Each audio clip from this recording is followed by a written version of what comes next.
नमस्कार। प्राधिकरणमा आफ्नो सेवा समाप्त हुँदा के नियमहरू छन् भनेर बुझ्न कहिलेकाहीँ अलि जटिल लाग्न सक्छ होइन त? तर चिन्ता नलिनुहोस्।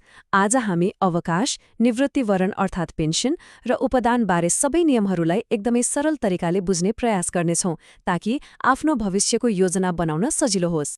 ल, आज हामी मुख्यतया यी 5 विषयमा कुरा गर्नेछौँ। यसलाई आफ्नो करियरको अन्तिम चरणहरू पार गर्ने एउटा स्पष्ट नक्सा जस्तै सम्झिनुहोस्, जहाँ हरेक बाटो र त्यसको नतिजाबारे हामी स्पष्ट हुनेछौँ। त्यसो भए सुरु गरिहालौँ है त। सबैभन्दा पहिले कर्मचारीको सेवा अन्त्य हुने सबैभन्दा सामान्य तरिका अर्थात् अनिवार्य अवकाशबाटै कुरा अगाडि बढाउँ। एउटा एकदमै आधारभूत प्रश्न जुन सायद सबैको मनमा हुन्छ, अनिवार्य अवकाश पाउनुपर्ने उमेर कति हो त? यसको जवाब एकदमै सीधा र स्पष्ट छ, 58 वर्ष हो। कुनै पनि कर्मचारीले 58 वर्षको उमेर पूरा गरेपछि अनिवार्य रूपमा अवकाश लिनुपर्छ। तर अवकाश उमेरले मात्रै होइन है, अरू विशेष परिस्थितिमा पनि हुन सक्छ। मानिलिनुहोस्, काम गर्दा गर्दै कुनै दुर्घटना भयो र कर्मचारी शारीरिक रूपमा काम गर्न नसक्ने भयो भने के हुन्छ? त्यस्तो बेलामा एउटा मेडिकल बोर्डले जाँच गर्छ र यदि बोर्डले काम गर्न असक्षम छ भनेर सिफारिस गर्यो भने सम्बन्धित निकायले पाउनुपर्ने सबै सुविधाहरू दिएर अवकाश स्वीकृत गर्न सक्छ। अनिवार्य अवकाशको कुरा त भयो। अब यदि कुनै कर्मचारीले आफै चाहेर सेवा छोड्नु पर्यो भने के विकल्पहरू छन् त?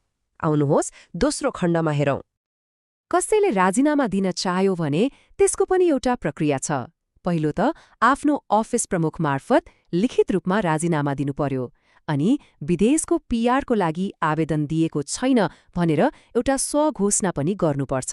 साथै शैक्षिक प्रमाणपत्रमा कुनै अनुसन्धान बाँकी छैन भन्ने पनि पक्का हुनुपर्छ। यी सबै प्रक्रिया पूरा भएपछि मात्रै तह अनुसारको अधिकारीले स्वीकृति दिन्छ। अब एउटा एकदमै महत्त्वपूर्ण जानकारी ध्यान दिनुहोला है। पहिले 1 वर्षको अतिरिक्त तलबसहित स्वैच्छिक अवकाश लिने एउटा योजना थियो, तर त्यो योजना 2079 साउन 1 गतेदेखि खारेज भइसकेको छ। यसको मतलब अब त्यो विकल्प उपलब्ध छैन। अब हामी कुरा गर्दैछौँ सबैभन्दा धेरै चासोको विषयमा, त्यो हो निवृत्तिभरण अर्थात् पेन्सन। यो त लामो समय सेवा गर्नेहरूका लागि एउटा ठूलो आर्थिक सुरक्षा हो, होइन त? पेन्सन भनेको के हो त? एकदमै सरल भाषामा भन्दा यो भनेको लामो समय सेवा गरे बापत प्राधिकरणले जीवनभर हरेक महिना दिने एक निश्चित रकम हो। ल, अब पेन्सन पाउन के चाहिन्छ त? पहिलो शर्त, कम्तीमा 20 वर्ष स्थायी सेवा गरेको हुनु पर्यो र यहाँनिर एउटा एकदमै महत्त्वपूर्ण मिति छ, 2063 साल साउन 1 गते। पेन्सन पाउनको लागि कर्मचारी यो मितिभन्दा पहिले नै नियुक्त भएको हुनुपर्छ। यो मिति एकदमै निर्णायक छ है। अर्को अवस्था पनि छ। यदि 15 वर्षभन्दा बढी सेवा गरेको कर्मचारीको मृत्यु भयो भने उसको परिवारले पेन्सन रोज्न सक्छ। त्यस्तोमा गणना गर्दा सेवा अवधिमा 5 वर्ष थपेर 20 वर्ष पुर्याइन्छ। तर फेरि पनि यो सुविधा 2063 साउन 1 पछि नियुक्त भएकालाई लागू हुँदैन। सबै योग्यता पूरा भयो रे, तर मासिक पेन्सन कति आउँछ त? हिसाब कसरी गर्ने? ल, अब त्यो सूत्र हेरौँ। यो हिसाब गर्न एकदमै सजिलो छ। जम्मा 3 वटा चरण। पहिलो, जम्मा कति वर्ष सेवा भयो त्यो लिनुहोस्। दोस्रो, त्यसलाई अवकाश हुनुभन्दा ठिक अघिल्लो महिनाको तलबले गुणन गर्नुहोस्। अनि तेस्रो र अन्तिम चरण, आएको जम्मा रकमलाई 40 ले भाग गर्नुहोस्। बस यति गरेपछि मासिक पेन्सन कति आउँछ थाहा भइहाल्छ। तर यहाँ एउटा कुरा याद राख्नुपर्छ है, त्यो सूत्र अनुसार हिसाब गर्दा जतिसुकै रकम आओस्, त्यो रकम कहिल्यै पनि अवकाश हुनुभन्दा अघिको अन्तिम तलबभन्दा बढी चाहिँ हुँदैन। यो एउटा सीमा तोकिएको छ। पेन्सन र उपदान, यी दुई शब्दमा धेरैजना झुक्किनुहुन्छ। के फरक छ त यिनीहरूमा? मुख्य फरक भनेको सेवा अवधि हो। 20 वर्षभन्दा बढी सेवा गरेमा पेन्सन पाइन्छ, जुन महिनामा आजीवन आउँछ। तर यदि सेवा 5 वर्षदेखि 20 वर्षभन्दा कम छ भने उपदान पाइन्छ, जुन एकै पटकमा आउने रकम हो। एउटा लामो अवधिको सुरक्षा हो, अर्को छोटो सेवाको पुरस्कार।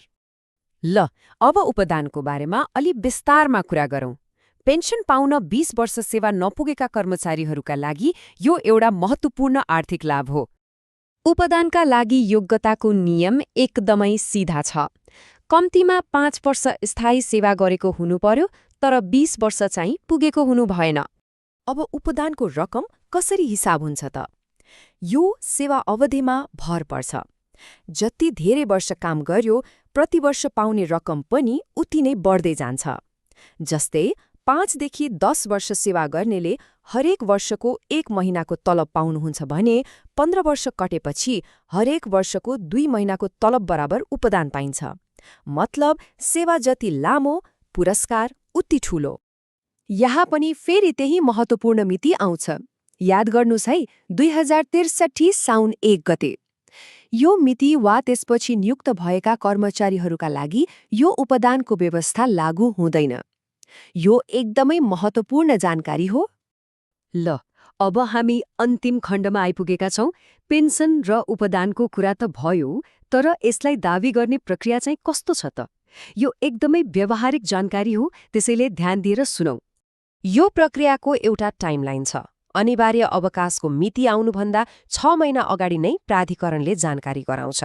अनि सेवा अवधि सकिएपछि कर्मचारी आफूले अन्तिम पटक काम गरेको कार्यालय मार्फत पेन्सन वा उपदानको लागि आवेदन दिनुपर्छ। यदि कर्मचारीको मृत्यु भएको अवस्थामा भने नजिकको हकवालाले आवेदन दिनुपर्ने हुन्छ। यो प्रक्रियामा केही कुराहरूमा चाहिँ एकदमै ध्यान दिनुपर्छ है। पहिलो, आफ्नो अवकाशको मिति कहिले हो भन्ने कुरा कर्मचारी आफैलाई थाहा हुनुपर्छ। यो आफ्नै जिम्मेवारी हो। दोस्रो, कहिलेकाहीँ अवकाशको मितिपछि पनि तलब खातामा आएको हुन सक्छ। त्यस्तो भएमा त्यो रकम फिर्ता नगरिकन सुविधा पाइँदैन।